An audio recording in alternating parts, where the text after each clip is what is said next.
Hey everyone, it's Book of Catherine. I hope you're doing well. So this video, I just want to talk to you about some of the things I've been trying to tweet on Twitter all morning.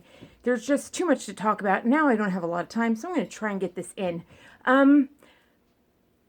Facing the new year and the kind of digging that you're going to have to do, it's very, very, very, very clear. The more and more I dig, it's so clear seeing the trio, the union between the Pope and Germany and the royals and the royal families that just go through, and their elites and what they've done throughout the world, and they're anti-freedom, they're anti-civil rights for the peoples of the world. And when I say civil rights for the people of the world, what I mean is the idea that we're all created equal, the idea that one color isn't born to rule another color, or say one class isn't born to rule another class.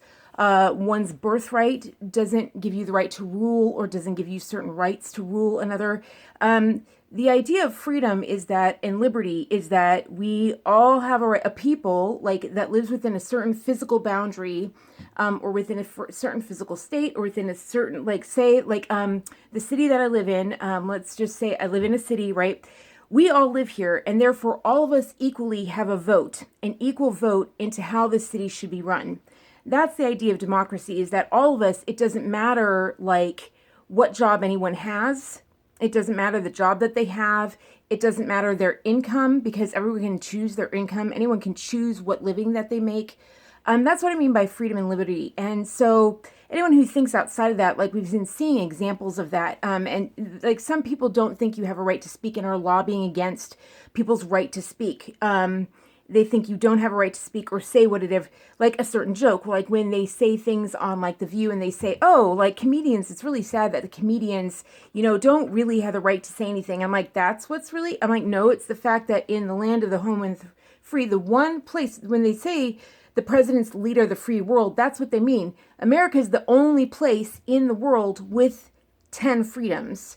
And one of the very first one is the freedom to speak, because the kings and the monarchs of Europe, the whole reason America got founded is because the kings and the monarchs of Europe, the popes and the monarchs, and like the Louis of Versailles, King George, and the Germans, and all of those, and King of Sweden, they didn't allow their people to speak. They didn't allow them to have free speech in a square, free speech to say the jokes that they wanted. They set laws of the land, and public discourse, public speech wasn't allowed. And you're seeing it like at the Golden Globes. You saw most of the people laughed, but there were certain people who were like, how dare you? How dare you open your mouth and speak, and like psh, psh, send you to the whipping chambers? Or how dare you? You can disagree with the joke, but to be like, oh, how dare you? And those are exactly the people who are sold out and working. And when you look it up online, like I looked up Tom Hanks when he had the strong reaction to a very basic joke that was true about Felicity Huffman, who did actually break the law. Just a joke about Felicity Huffman actually breaking the law, which she did. And he was like, oh, how dare you, like, make a joke about someone in the royal court. That is exactly the kind of tyranny our founders of America actually called that tyranny, when you're not allowed to speak of a certain class, a certain citizenry. And he was saying, that's Felicity Huffman. She's in the royal court. Thou shalt not speak of her. Anyone else, it gets arrested or whatever. We're like, that's the peasant class. We can write and say whatever we want about them. In fact, Tom Hanks, when I looked him up and I saw that reaction, I looked him up, and it turns out that he works for the Washington Post. He did a huge Super Bowl ad saying journalists are of a higher class and should be looked to and listened to above all others. Well, that's exactly what the Pope said. And King Henry said, that's what exactly the system the monarchs had. They said, these are the people who tell you how to think, the people who tell you how to speak. You have rulers. That's exactly what Tom Hanks did a whole entire Super Bowl commercial, was saying, these are your rulers, and thou shalt obey your rulers. And it's even worse that the journalists are actually paid to write what the rules are by other people, so that the rulers are hidden, behind, nice little stained glass windows. So they just pay them. But, we're learning that the monarchs are the very first shell companies there are. All the way back to the monarchs hid their money with the Jewish families that we're learning about in Roman times. So I just wanted to bring to light, as I'm digging through and doing this Twitter thread for you, and also wanted to bring to light things like your nationality doesn't mean that you're part of the royal class, you're not part of the royal class. Like Ricky Gervais did this thing. He spoke up for the free people. He used free speech. So he used free speech, and he also used it to speak truths. And it's not that speak truth to power. I actually don't support that movement because, again, that speak truth to power does not empower the citizens of the globe who are actually the most oppressed.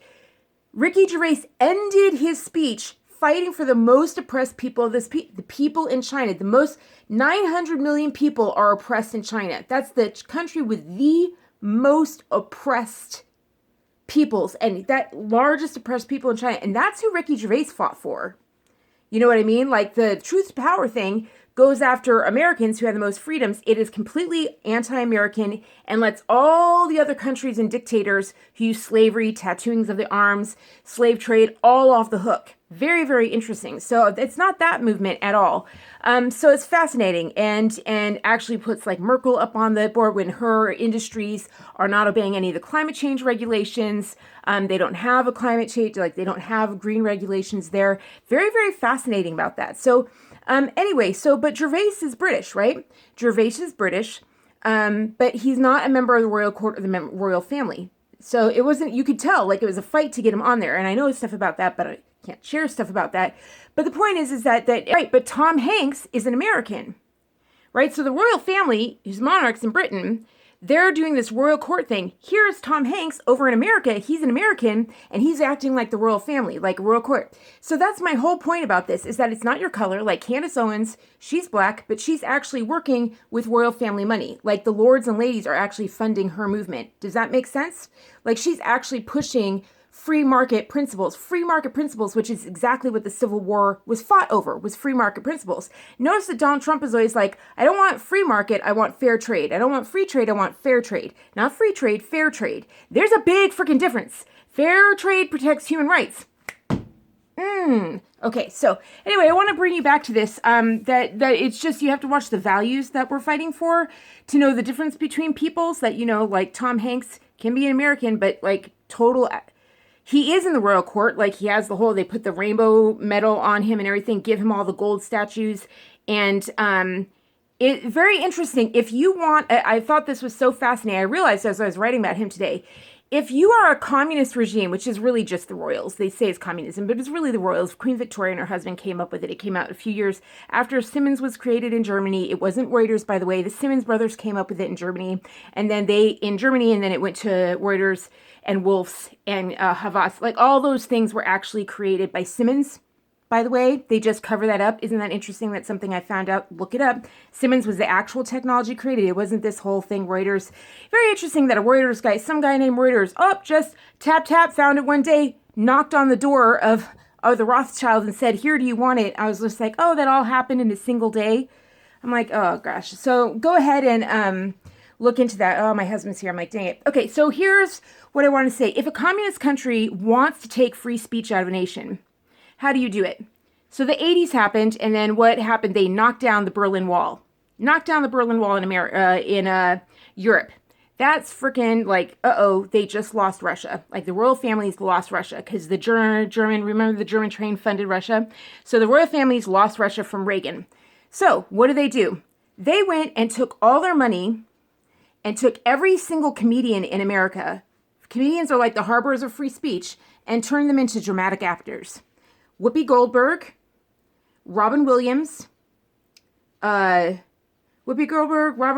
Tom Hanks, I'm trying to think, Eddie Murphy, every single one of them, every single comedic actor, they turned into a dramatic actor.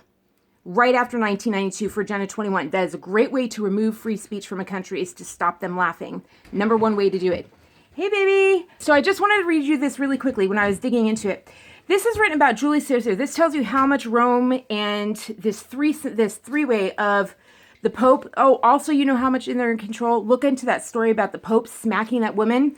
Corey Lewandowski, he saw there's a journalist ran into Trump's, not an area she was allowed. She was not actually targeted. She was not legally supposed to be in that area. She got within 3 feet of the presidential candidate, and Corey Lewandowski got her arm to stop her. That would mean she was a threat. She was not in an area she was allowed to be. He caught her arm, and they actually charged him with assault and battery.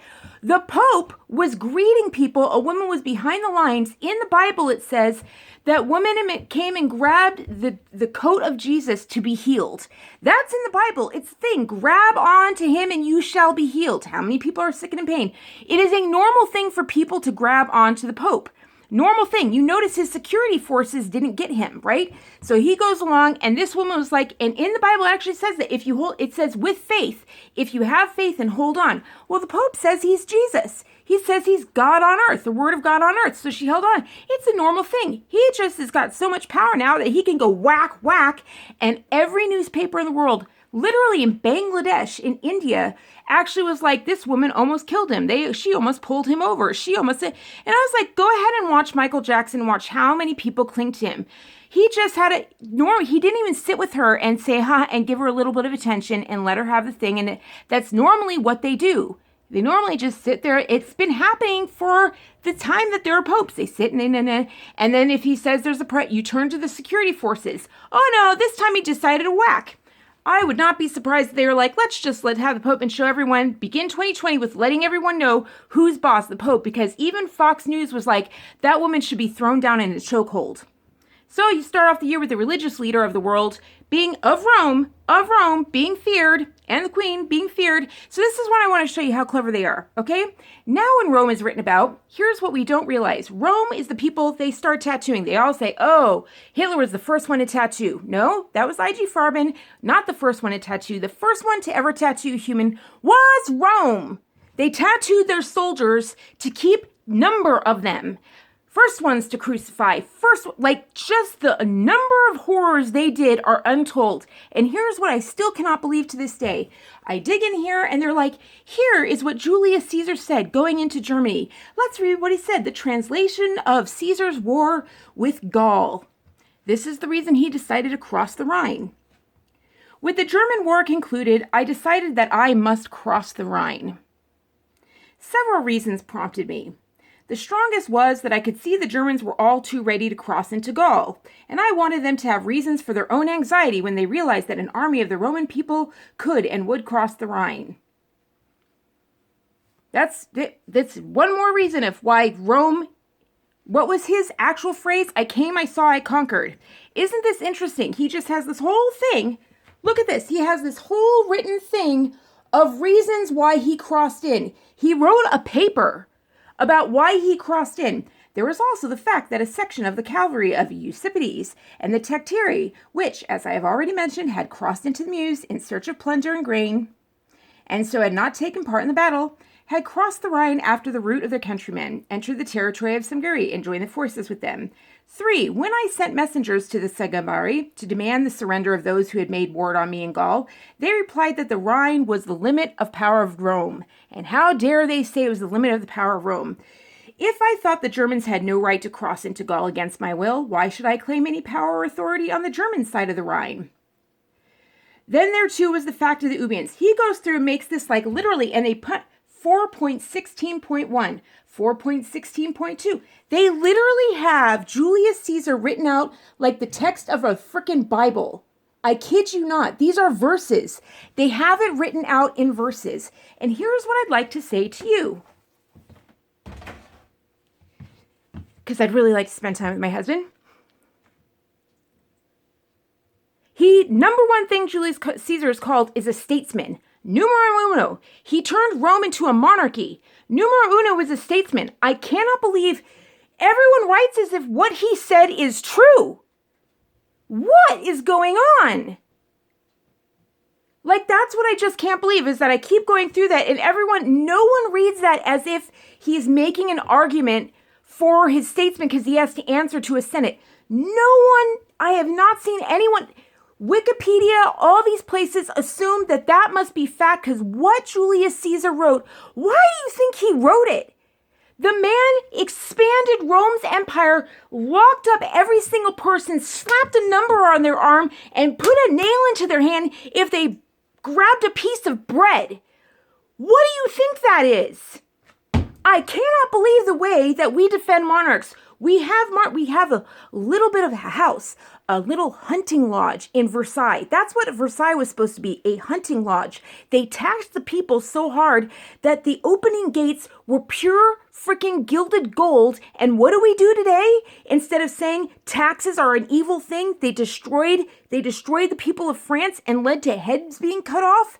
What do we say? We say, let's make a movie celebrating that kind of wealth. I can't, so that when we see monarchs today eating in lush, wealthy things, living the exact same life, we don't go, gosh, maybe they're the ones in control of taxing us today and that's why we're poor again.